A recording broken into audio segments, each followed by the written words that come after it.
Hey there and welcome back. This video is going to be about the channel assign menu option in the system setup. And if I sound a little funny today, I've got a cold or flu or coming down with something. I promise you won't get it by watching this video, but I wouldn't be too near me this morning. The DX7 radio is very flexible because it allows you to assign functions to different switches to your preference. And the channel assign is one of those, just one of many. And so what the channel assign does, first off, is tells you what is assigned to what automatically by the excuse me, by the type of aircraft you have. I'll be right back. So certain channels in the channel assign are assigned automatically because you told the aircraft type that it has, 3 servos or 4 servos or how many servos it's got in the wing or whatever. Okay, so those are assigned automatically and they should be consistent and they're not changeable. That's good. But all the other channels, you can assign different switches to them. Sometimes you might want a knob to have a particular function, or you want just a switch to have a particular function, like the flaps. So what I'm going to show you next is the channel assign function and explain what I do with it for my perspective as an instructor. Be right back. Okay, so here's the DX7 radio, and just as a reminder, the 7 means that there are 7 channels. So I'm going to go into the channel assign function. I'm always starting at the main screen, show you how to get there.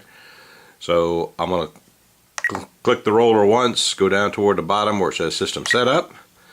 And yes, I don't care about whether you're broadcasting anything or not.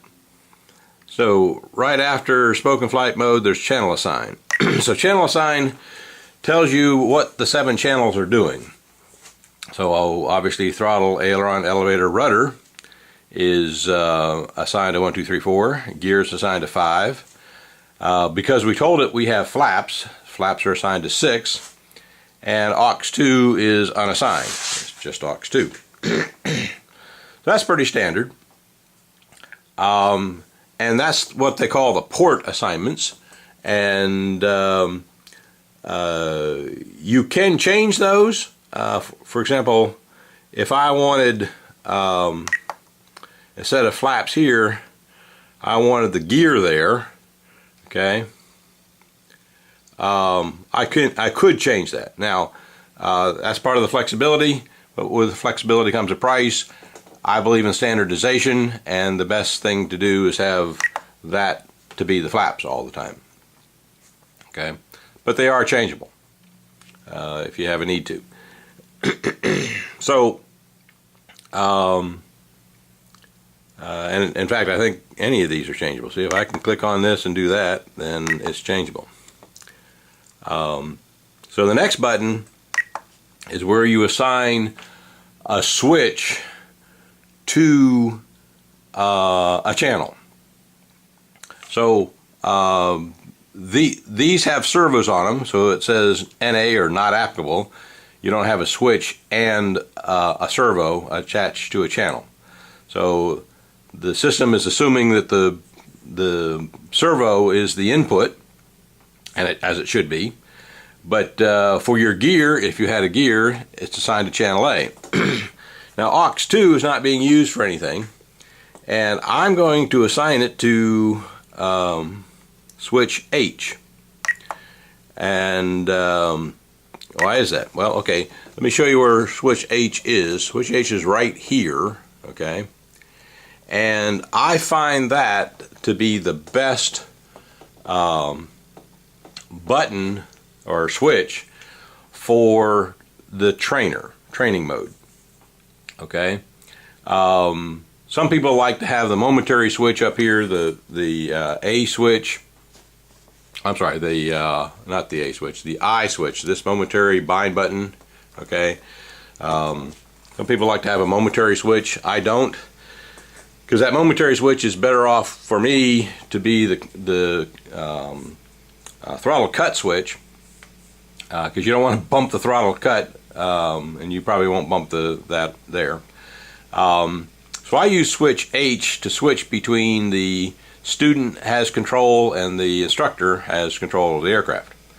And so, but why do I want to assign it to a channel? Okay, the reason is that you can assign a function, you can assign a channel to a warning, and I want to have a warning that if switch H is in the wrong position, in other words, when